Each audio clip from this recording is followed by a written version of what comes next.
Hello, I'm Okay. author and speaker Don Shaw, and I'd like to welcome you to episode 29 of Brendan Revere. And I would like to say right on the outset that likely might be my last episode.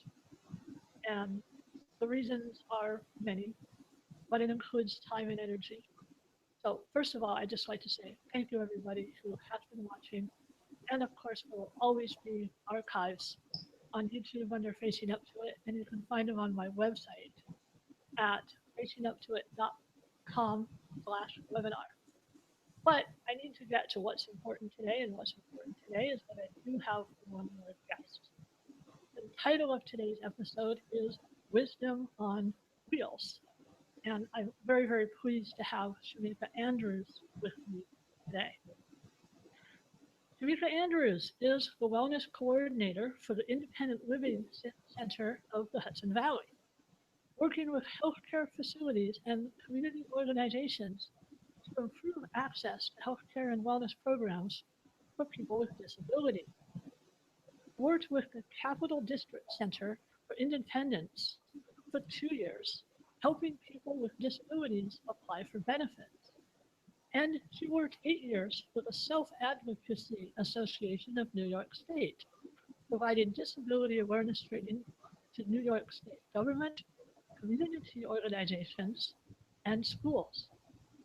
In 2006, she won the title of Miss Wheelchair New York, a program which promotes disability awareness, education, and advocacy, and celebrates the accomplishments of women in wheelchairs. In 2013, she became the pageant coordinator for Ms. Wheelchair New York. So I'd like to welcome today Shameka Andrews. I'm just so happy to have you with me. I know this is actually our third attempt. The first time I asked you reasons for not being able to do it, and then we had a little bit of a scheduling glitch last time. So I'm really happy to finally have you with us. So welcome.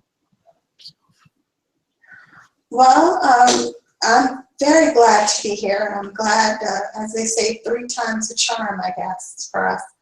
As you said, I work at the Independent Living Center of the Hudson Valley as a wellness coordinator. So I work with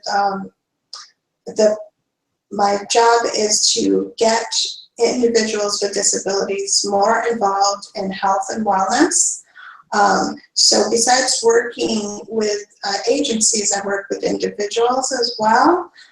We host wellness workshops at the independent living centers where individuals can come and try out different exercise equipment and learn different ways to improve and maintain their health. And that's has always been a very important topic for me as a person living with a disability. You don't always hear people talking about, how you can live your life well, and they always want to talk about your sickness or your disability or whatever. So that's why I really wanted to get into wellness. That's what I do for a living. So in my free time, speaking of my own health and wellness, I like to do yoga and Zumba. So I take yoga and Zumba from my chair, and a lot of people are shocked mostly when I see that because they feel that those things are only for people that stand, So and as well as other people, when I'm talking to other people with disabilities or that use chairs, to convince them that they should try those things, that's the first thing that they say. Well, I can't do that. I can't stand. Well, I say, well, neither can I. So it's not about standing. It's about looking at things, differently and doing them in a different way. Yeah, absolutely. I totally agree. It's about what you can do rather than what you can't. And so I wanted to ask you, you are in a chair. So tell us, why are you in a chair? How are you in a chair? Well, yes, I am in a chair. I use a power chair, pretty much full time.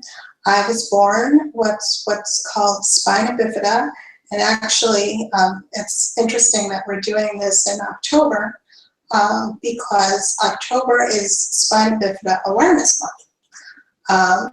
So basically, what spina bifida is the incomplete development of the spine, and everyone born with spina bifida has what's called a lesion somewhere along their spinal column. So they say the higher your lesion, usually the more severe your disability is. So mine is kind of in the middle of my body, so basically affects the movement of my legs. I have very little movement in my legs and all of the functioning in my legs, but I still can move my legs, but on a very limited basis. So, and that's how it affects me, but everyone with spina bifida is affected differently, like I said, depending on the location of their lesion. You'll see some people with spina bifida that don't have any kind of mobility device at all. And then you may see people with spina bifida that are on a trach. So there's a wide range. Okay, so you mentioned a little bit about how you interact with other people in a chair by encouraging them to do things that they don't believe that they can. But tell in the outside world, among what we call what do we call it? Able-bodied people. Mhm. A technical term for it. How do you get treated any differently because you're in a chair? Oh, I do. I'm always, I mean, part of, what I do, you mentioned I've done disability awareness training, and going in and talking to people, the stories I can tell you, as a person, specifically as a person in a chair, how people, I mean, the majority of the people that I meet on a daily basis are very nice people, and I can have really great conversations with them. But you have those people that will come up to me and touch me, or my chair, or pat me on the head, or pat me on the legs, or talk to me very slowly or very loudly. If I happen to be in a crowd or standing next to someone, it doesn't necessarily have to be someone that I actually know. They will talk to that person about me, which happens very often, not only to myself, but many other people with disabilities or in chairs or various other things. So things like that happen on a regular basis. Or people will stop you and make very inappropriate comments or ask very inappropriate questions at times. So it's always amazing to me that, total strangers feel it's okay to do some of those things. But if I wasn't in a chair, I don't think that they would do that, because they probably would get beat up or arrested. So I guess they feel that I won't beat them up, so they feel that it's okay for them to behave that way. Yeah, but what they don't understand is that you're perfectly capable of beating them up anyway.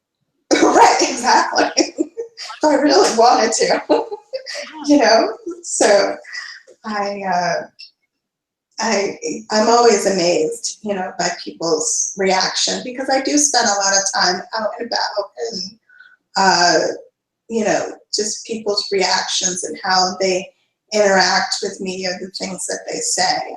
I spend a lot of time just kind of shaking my head and smile, is what I tell people, because if not, I would be, either in jail or cry all the time. But so. Okay, so what is a takeaway from that then? I mean, if people, obviously you would request that people not do that. So what is the appropriate way for an able-bodied person to interact with someone in a chair? Well, I think what people need to realize is that you interact like you would interact with anyone else. I mean, you just have a normal conversation. Say hello. This is what I tell people. I said, just say hello. You know, because I think people, they're so afraid of saying the wrong thing, or that they don't say, like they may not say anything at all, and then it's just very awkward. Just simply saying hello, how are you? Because sometimes I'll just do that and people look at me like I'm weird or something, because I don't know what they're expecting. But just, you know, simply just say hello, start a conversation. I mean, you know, people ask, oh, well, should I ask questions? I mean, I personally have no problem with answering people's questions. I mean, but everybody is not like that. Everybody's not very comfortable talking about their disability or condition or whatever, and that's up to them. But I think people just need you to communicate with people in a respectful way, just like anyone else, and just listen. I think what the thing that I would want people to know is to listen, to understand, to communicate with somebody with a disability, whether they're in a chair or whatever, is that listening. Because I think some people go into interactions where they have all of these assumptions and they've already decided, you know, what you are, who you are, what you can do before they even say two words to you. And go into it with an open mind. Go just have a conversation with people and listen. And, you know, one thing I would say, if you're approaching somebody and they say, like, the biggest thing is, okay, do I ask them if they need help? If I feel they need help? Well, yes, I think you should always ask. But the second part of that is listen to the answer and pay attention and respect the answer. Because you have those people that feel the need to always be helpful. But I say, keep this to people. If you ask me if I need help and then my response is, no, thank you, and then you go to jump in front of me to help me anyway, you're no longer being helpful and you're making it about you and not me. Yeah, and I tell you one thing about, I mean, I have facial paralysis. I'm certainly not in a chair, but I do understand. And it's one of the reasons that I do feel a sense of community with people who have other kinds of physical differences. It's because Mhm. I know that we share common experiences.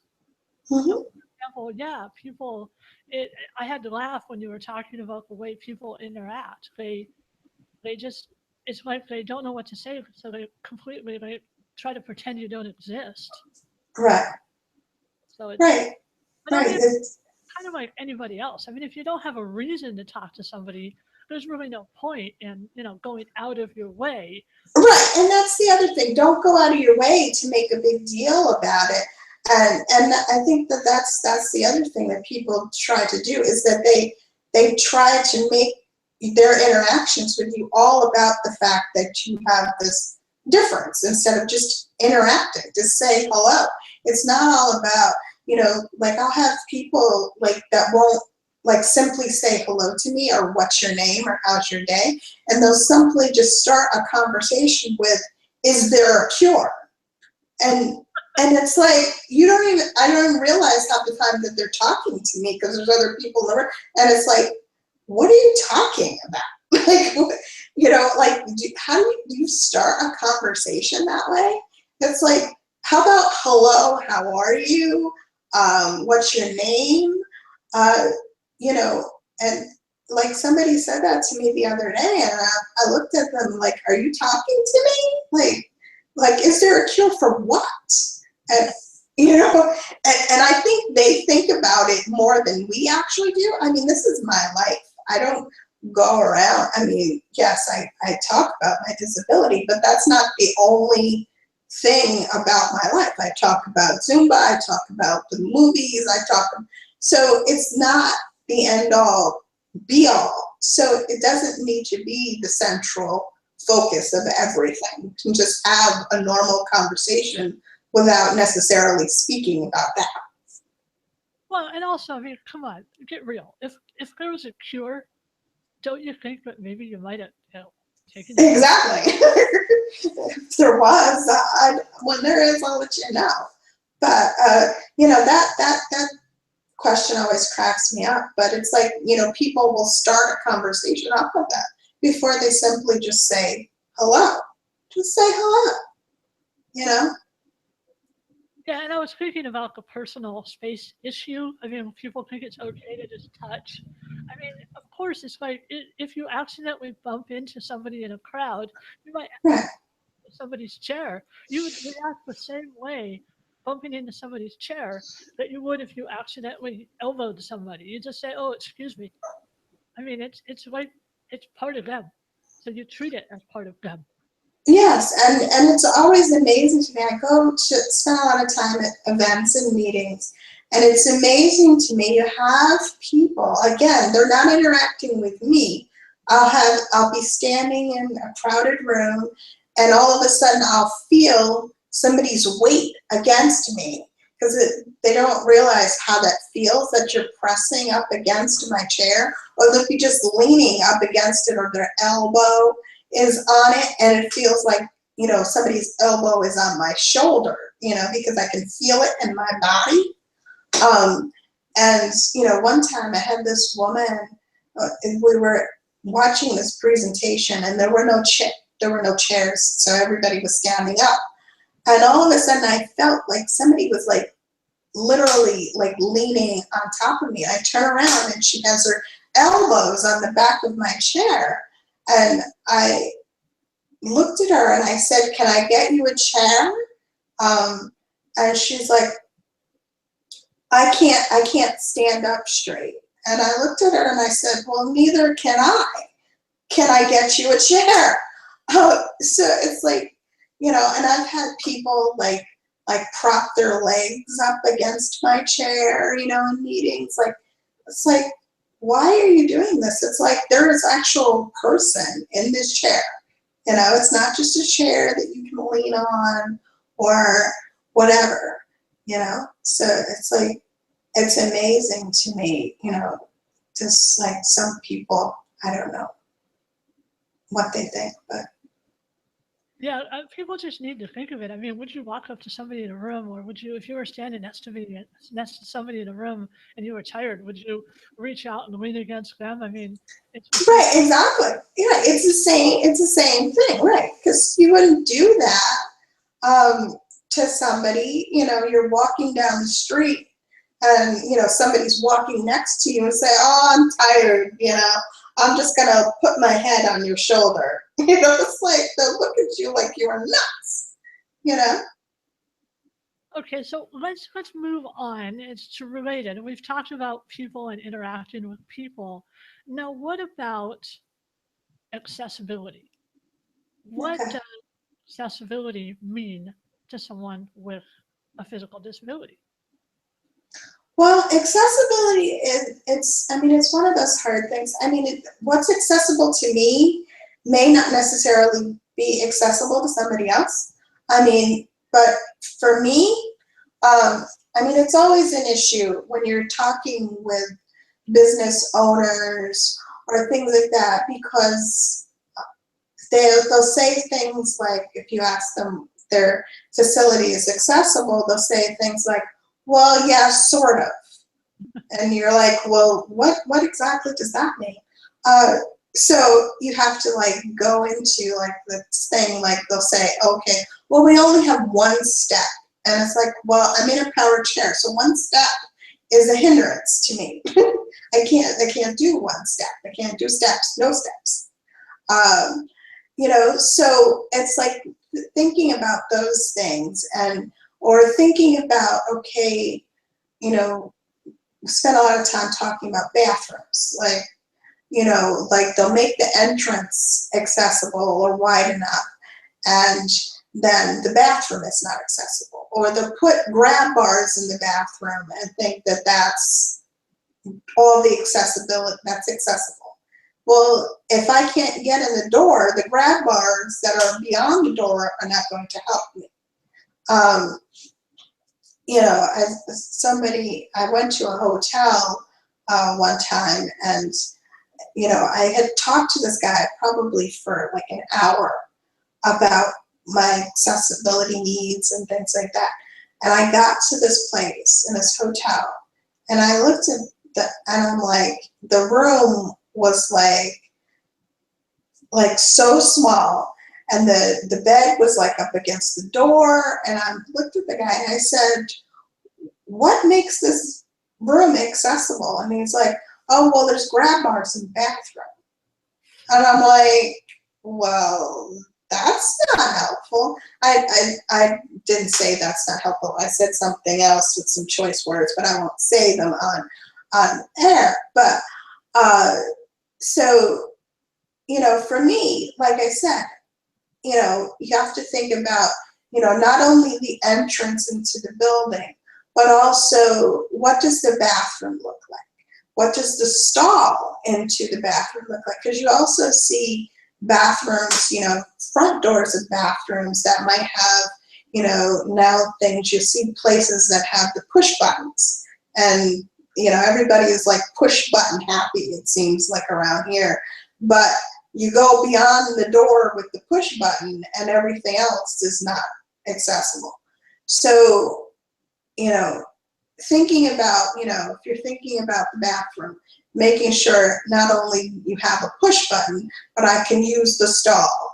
And beyond using the stall, you know, you have the sink and the, you know, the soap dispensers, and because that's the other thing you see, you know, everybody has, you know, somebody will have like a wide enough entrance and then a wide enough stall and then a wide enough sink, but their soap dispensers and their, you know, paper towel dispensers are like on the ceiling or something. It's like, oh, you had it, you were so close.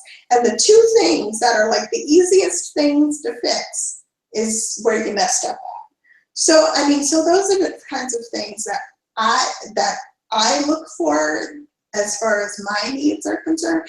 And that's for a lot of other people, you know, as well. But, you know, each disability, you know, and accommodations are different. So really looking at who you're serving and, you know, actually going out and talking to people, you know, having conversations with people that are actually going to be utilizing your facility. And whether you know it or not, you know, you have people with disabilities that are going to use your business or whatever. That's more money in your pocket. Okay, we do have,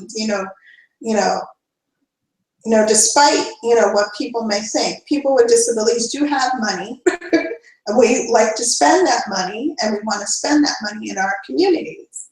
So, you know, making sure that your business is open and accessible to everyone, you know, and, you know, thinking about those things, not only that you have those accessibility features, whether it's, you know, physical or braille, or your, you know, your documents are accessible, or those types of things, but also, you know, making sure that they're up to date, you know, because I've gone into a lot of places that don't have elevators, as you go in and the elevator doesn't work, and you tell them that the elevator doesn't work, and they have no clue.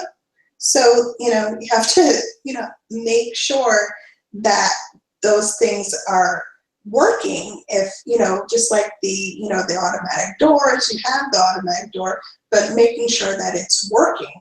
Because if it's not working, then there's really no point. Right.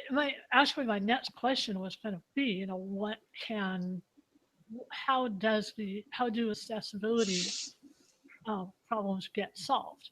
Basically, you kind of sort of addressed that, but one way, of course, would be to have someone like you or anyone.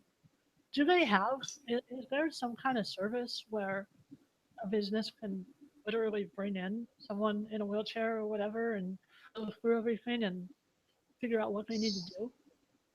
Well, I don't know if there's necessarily a business. I mean, I know at the Independent Living Center here, we do go into a lot of places, and I mean, if you contact, I mean, here in New York, I don't know about other places. I just know what happens in New York, in this part of the world. But I know we have gone into places and talked with businesses about what they can do. I know we've done that with the city as well, you know, talking about, you know, sidewalks and having the city look at, you know, what needs to be done as far as the sidewalks and accessibility. So I would say if you're looking for that type of thing, start with your local independent living center. There's independent living centers all over the country. So if you have questions about accessibility, I would start there, and they probably have information that would be helpful to business owners and homeowners, etc. Okay, since we're on the subject of the wellness center and whatnot, could you tell us about your job as a wellness coordinator, what it is you do, and how that serves the community? Sure. As I stated earlier, the Independent Living Center where I work a few years ago decided that we were going to turn our third floor into a wellness center. So basically what that looks like is if you come into the third floor of our building, we have an open space on the third floor that has a variety of exercise equipment that people can come during what we call fitness fun days. So it's open to the public. Like right now we're doing it 2 days a week, 2 days a month, excuse me. And so during that time, you can come and take a tour of the third floor, try out our equipment. We also have exercise DVDs. So if you want to use like an exercise tape and do some exercises, we also have weights and various things like that. We also take donations of those things. So if you have equipment, if you're in the New York local area to us, we do take donations of things if you're not using in your home, or old weights or old DVDs that you want to get rid of. You can also come to our facility and use those things there, because we have some people that say, I have this stuff sitting at home, but I really don't want to use it by myself at home. So, can I come and bring it there and use it there? And you can do that as well. So if you want to come and you just want to be with other people, be around other people in a friendly environment.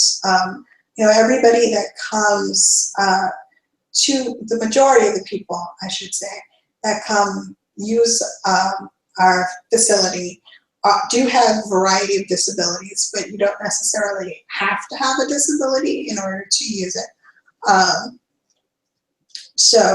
But it is open to people with disabilities. We also we spend a time talking about nutrition, so we have nutrition information. We like to give out recipes to get people to try different things. We do some cooking sometimes. So each month we do different things and we ask people what they're interested in.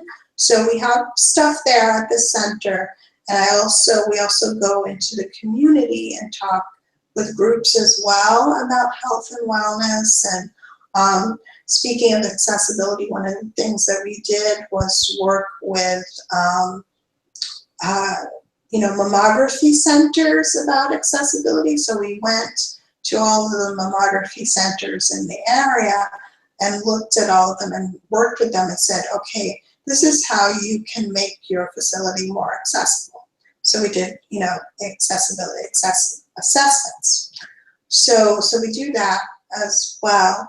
And like I said, just giving people information about health and wellness and how to maintain their health. Right now, we're running a 6-week program on people living with chronic pain and managing that. So that's going to be ending in a few weeks. So those are some of the types of things that we do. We've had yoga classes, Zumba classes, dance classes. So we're always looking for different ideas about how to get people moving and healthy and different things like that. So that's kind of my job at the Independent Living Center. Okay, so let me clarify something. When you talk about this Independent Living Wellness Center, it's not just for people in chairs, correct? No, it's not. The Independent Living Center and the Wellness Center is just one part of the Independent Living Center. Like I said, there's independent living centers all over the country that offer a variety of services to individuals with disabilities and their families. So the wellness part is just one thing that we do at the center.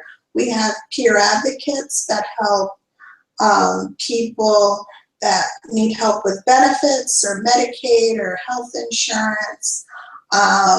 We also have people that help with housing, like if you're looking for accessible housing or supportive housing or whatever, any kind of housing.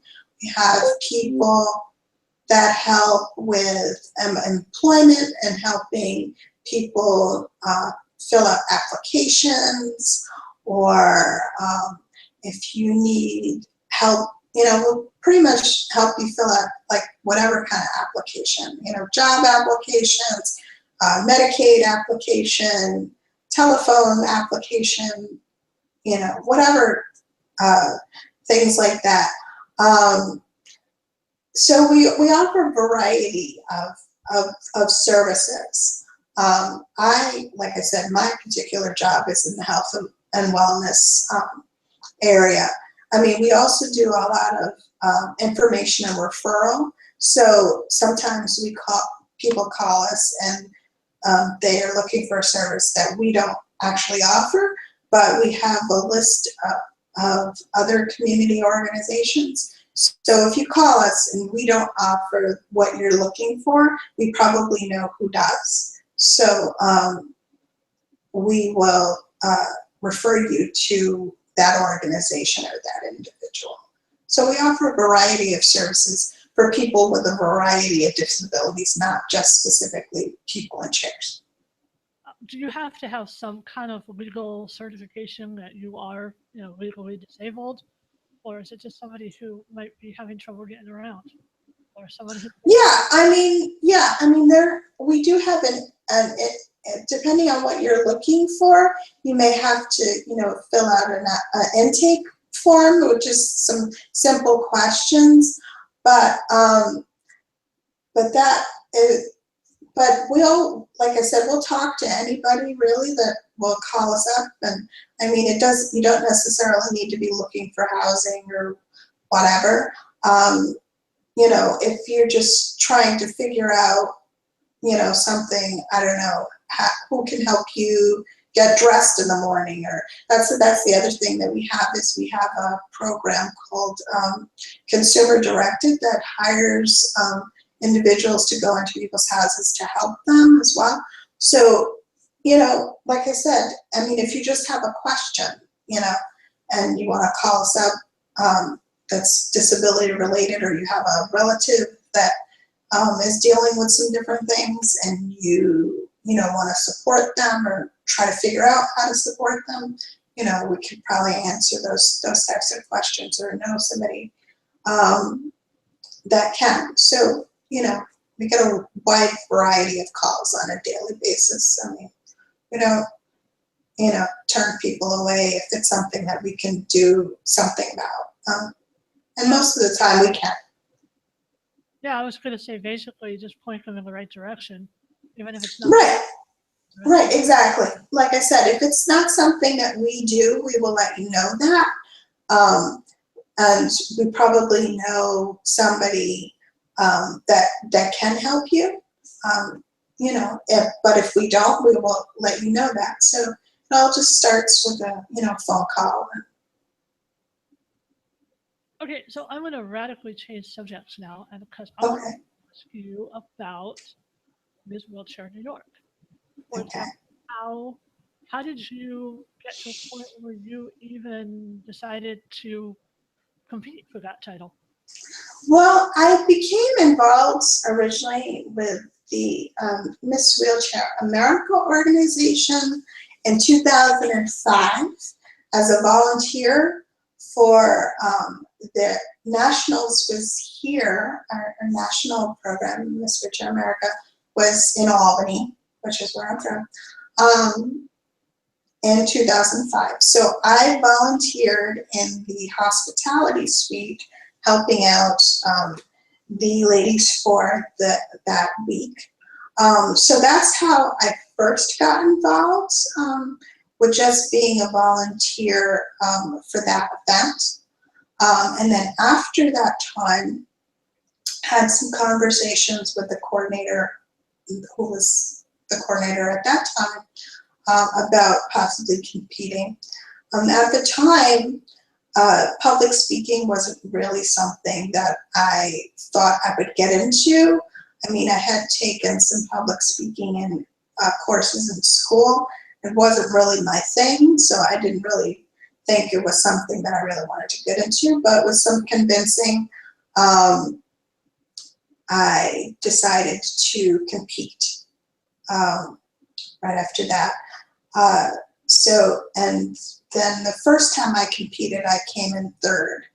And then in 2006, I actually won the title. So that's how I kind of get involved, you know, like I said, when Nationals was first here in Albany.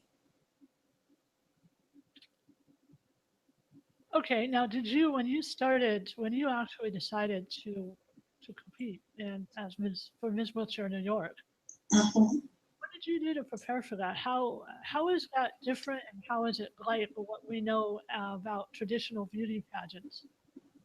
Well, our pageant, the biggest difference is we have the first thing that girls always ask, or people always ask, is there a bathing suit and gown and talent and all of that? We do not have any of those things. There's no talent competition or bathing suit competition or gown competition. Our competition, our pageant, is strictly around education and advocacies and celebrating the accomplishments of the women that participate. So basically our pageant is in three parts. The first part that you need to prepare for is your platform speech. So that was the biggest part of prepping, was trying to come up with what my platform was going to be, and figuring that out. So that's always the biggest thing about preparing. And then besides that, before your platform speech, you have to prepare for two timed interviews with the judges. So they ask you a series of questions. So you kind of have to study, even though you don't know the questions ahead of time. So you kind of have to guess and kind of be prepared for anything. That's kind of like one of the biggest things I've learned through my experience with Miss Wheelchair for all of these years, is to be prepared for anything. Because a lot of the time you have to go into a lot of interviews and a lot of different events without a whole lot of preparation ahead of time and not really knowing what's going to happen. So you have to kind of go into that with that in mind. And for me going into it, I didn't really have that thought. So I kind of had to make the mistakes and then learn from those mistakes of not being prepared. So that's kind of how I went into it. There was a lot of learning. It was definitely a learning process the first time going through. So did you compete more than once? Yes, I competed twice. Like I said, the first time I came in, I was the second runner-up, and then the second time I won. So you can compete in the state competition as many times as you want, as long as you don't win. And sometimes the girls compete 2 or 3 times, depending on who they are. Like I said, I competed twice and then won. So I always tell people to keep that in mind, and to let people know. I mean, it's not about the crown and the sash. It's about doing your best and putting out there what's important to you. And it's about the people that you meet, and the women that you meet, because I met some really great and still continue to meet really great women that participate in Miss Wheelchair and the national organization as well. So, basically, that was the biggest learning experience for me is just being prepared for anything. Anything can happen. It's life, like anything in life. Now, do they provide the contestants with any kind of coaching? Because it sounds like it's an educational experience as well. It's like, yeah, I mean, we do have different workshops that we do. They do more of that at nationals, because nationals is a week long versus our competition is it's now a day and a half. It used to be just one day, but now it's now a day and a half. But we have workshops on, they offer workshops on dealing with the media and leadership skills and accessibility issues, advocacy issues, different things where the ladies can learn about different topics and study different topics. So we have different things like that available during the competition, a time where they can learn from other people that have competed. Usually we invite people that have competed in the past so they can come and talk about their experiences and what they've learned, so the current girls can learn from what people have done in the past. So we try to do that as well. And like I said, the competition itself, it's in 3 parts. There's your judging interviews, which is behind closed doors. So we always have 3 judges that ask a series of questions. They could be anything. We give sample questions to the judges, but we don't know ahead of time what they're going to ask, so they can use those, or they don't have to. They can make up their own. So we always tell the girls, I can give you an idea of what the judges might ask you, but I don't know for sure what they're going to ask. And then, like I said, the second part is the platform speeches. Each girl's speech is 2 to 2.5 minutes, where they have to stand on stage and talk about what their platform speech is and why that's important to them. And then they answer 2 more questions on stage. One that is made up by the contestants, the other one is made up by the judges. So after each of those sections, the girls get points, and whatever lady has the highest points, highest score, after all 3 sections, goes on to represent New York at the national pageant. And nationals is in different states every year. So. Okay, now we did have a question in from Brian, who I Mhm. with us. He asked, what was your platform? What were your speech topics? My platform was redefining disabled. If you follow me on Facebook, you probably see the shirts that we sell, and it says disabled on the front, and it says devoted, intelligent, successful, ambitious, beautiful, loving, educated, and determined. So I came up with that during my year as Miss Wheelchair New York, and we still sell those t-shirts to raise money for the girls to help them through their year, because you have to do fundraising as well throughout the year to get around traveling the state and also to get to nationals. So that was my platform. It was redefining disabled. Okay, so you mentioned finding you on Facebook. Is that your personal account, Shameka Andrews, or are you talking about the Ms. Wheelchair New York Facebook page?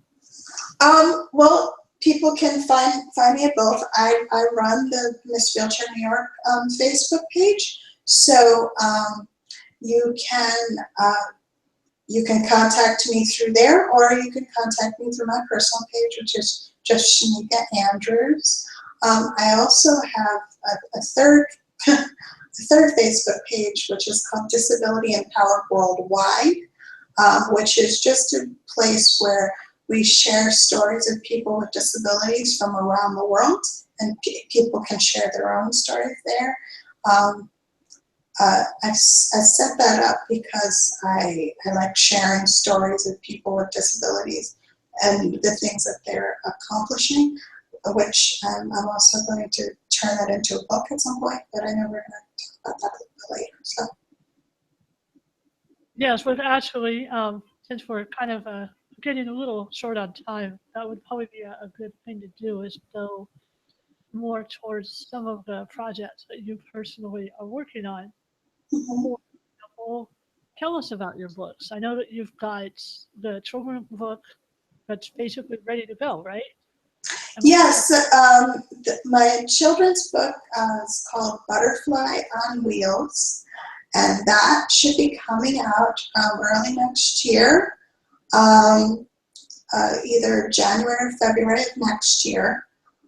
So that's pretty much ready to go, and it's at the publisher, so I'm very excited about that. This will be first book that I've kind of done by myself. I've done stories for other people's books in the past, so I'm really excited about that.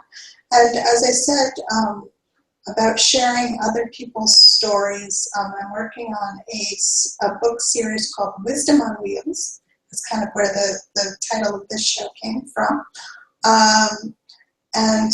So I will be continuing to work on that next year, and collecting stories of people with disabilities and their stories. Wisdom on Wheels, sharing our stories. You're breaking and up. then I'm going to do. Okay, so I'm sorry. back up just a little bit. You were talking about how you're doing a series, Right. and kind of repeat. It's just been like the last couple of sentences about the purpose of the project. Yeah, the purpose of Wisdom on Wheels will be to share stories of people that are on wheels, whether you use wheelchairs or scooters or walkers or whatever. I want to share people's stories. So I'm collecting stories for that series. The first series is going to be called Wisdom on Wheels, Sharing Our Stories. So it's just going to be stories about people with disabilities and what they've been able to accomplish and things that they've kind of gone through as living with a disability. Then we're going to have one that's focused on relationships, because it's not really a topic that people talk about, people with disabilities and relationships with husbands, wives, girlfriends, dating, all of that. So I want to do a book that's focused on that. Then we're also going to do one on travel, because that's another hot topic for people with disabilities, and as well as faith, which is something that's important to me and a lot of other people with disabilities, with and without disabilities, is their faith. So I'm going to be doing those three kind of breakdowns of the Wisdom on Wheels series. Okay, so where will these be available, and how will people be able to find them or find out when they come out, or basically what's the best way to keep track of this project? Okay, well, the best way to keep updated on everything that I'm doing is through my personal Facebook page. You can find me on Facebook at Shameka Andrews, as well as Twitter at Shameka Andrews, and LinkedIn if you're on LinkedIn as well. So I post regularly about all of the things that I'm doing on those pages. So you can follow me there and get updated on what I'm doing. If you're not on social media, you can also get on my email list. I send out emails at least once a week. I try not to do it too much more than that, because I know people get tons of emails. But you can sign up to get emails from me at disabilityempowered@gmail.com. So there's a few ways that you can keep up to date of what I'm doing and the things that I send out to people. Okay, so aside from your books, what else are you working on? I know that during some of our discussions ahead of time, we talked about that you co-hosted a podcast for a little while. You're not doing that anymore, but I know you appear on other people's podcasts and webcasts. And you also Yes. public speaking. So talk about the verbal end of things here. Yeah, definitely. I mean, I was doing a podcast for a little while, but that didn't really fit with my schedule anymore. But I am looking to do something based on the Wisdom on Wheels series in the future. But I do have another podcast interview on a podcast called The 5-Minute Bark. So people can look for that on October 17th, as that interview is going to be. And I'm always looking for other interviews. If people have podcasts or shows or speaking events or whatever, I'm available to speak at events anywhere, around New York State. So I travel all over the state and speak at events and conferences. And so if you have an event and you want me to come talk about a wide variety of topics as far as, disability awareness, education, accessibility, living with Spina Bifida, any wellness topics such as stress management. I just did spoke at a conference here in Albany with people with disabilities from around the state, talking about stress management and why that's important. So, I mean, I'd like to do more focus right now with the books coming out, focusing on more speaking engagements. So I am available to talk to groups and whether it's online, through webcasts. I've been doing a lot of webinars and webcasts because that's really easy. You don't have to worry about traveling and things like that. So I've been doing a lot of that sort of thing. If you could summarize in one sentence what it is you speak about, could you do that? Yeah, I think for me, with anything that I am speaking about, it has to do with helping people with disabilities live their best life and improve their improve their lives, living their best life. Whether I'm talking about wellness, whether I'm talking about accessibility, whether I'm talking about living with a disability, it's all about helping people with disabilities live their best lives. Now, I'm assuming, since we had a huge discussion about this earlier in the show, about people, the way they interact with people with disabilities, you might also be able to talk to audiences of people that are able-bodied about interacting. And one of the questions, or one of the things that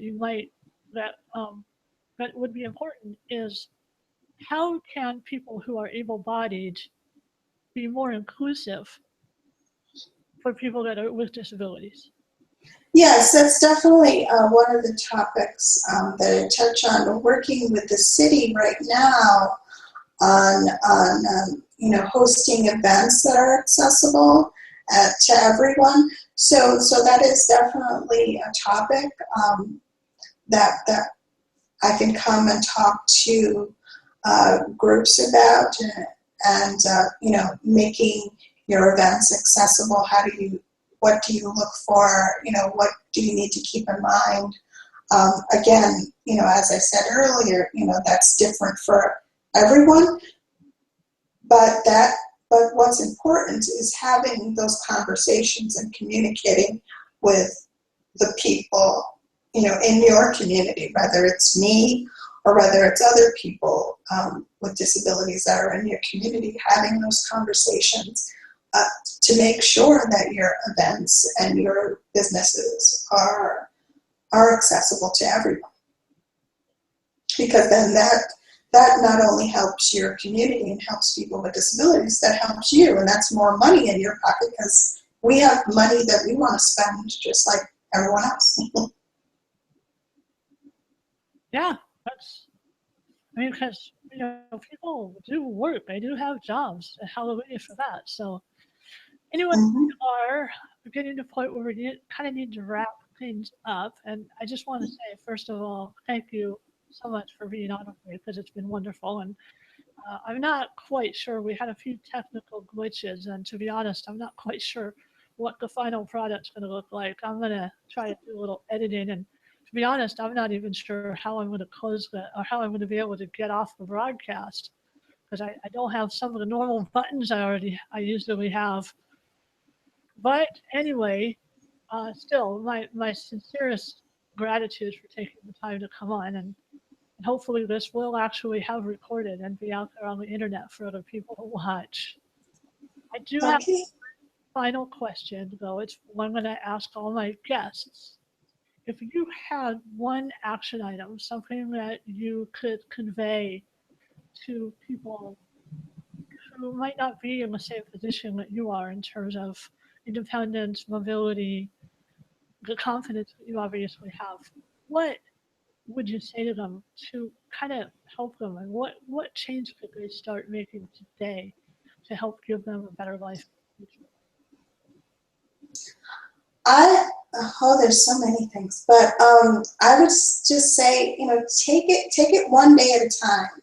We tend to beat ourselves up about what we can't do, and what, even though there may be a variety of things that you can't do, you can do something, whether it's smile or nod or move your head, or and just try to focus on that just a little bit, whether it's 5 minutes a day, looking at yourself in the mirror and saying, I love you. And that sounds kind of strange, I know it does, but one of the things that I did to kind of shift myself into that mindset, and it's daily work, is I studied a woman by the name of Louise Hay. And she talks a lot about mirror work and things like that. So if I give anybody an advice, is look up Louise Hay. That's what I would say the action step would be. Look up Louise Hay, study, read up on the things that she talks about self-image and loving yourself and affirmation, and things like that. I mean, she's not a person with a disability, but I think this goes for anybody about, you know, when you're talking about self-image and loving yourself.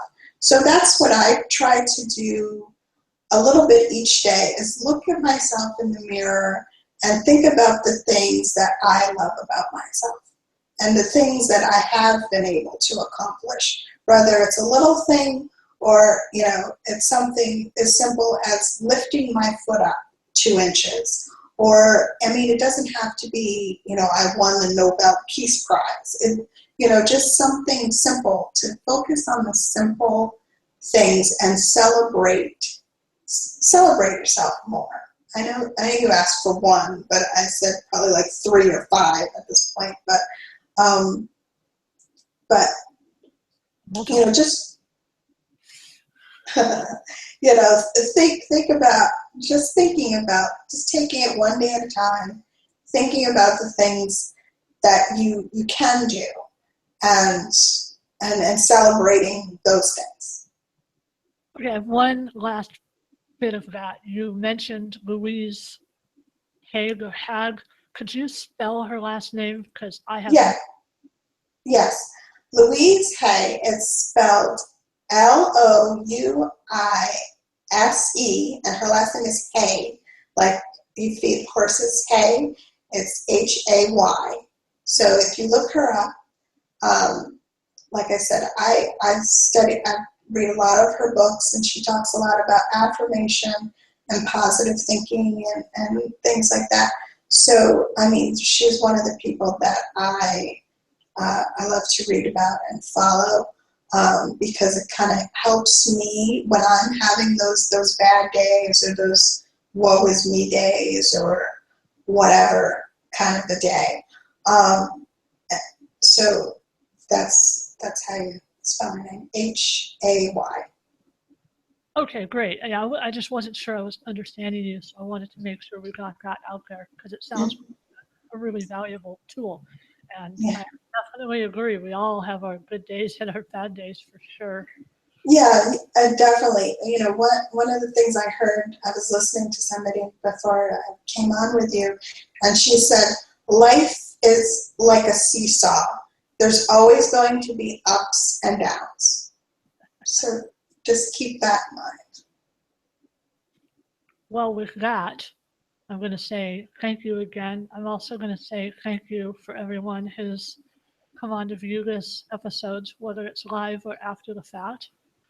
I want to also remind people that this may be my last webcast, and some of the technical issues kind of remind me why. But anyway, please keep in mind that the archive is always there on my website, facinguptoit.com/webinar. And you can find them on YouTube. You can just look up Friending the Mirror, or under my YouTube channel, Facing Up to It. So with that, I'd like to thank Shameka again for taking the time to come on with me. She's wonderful.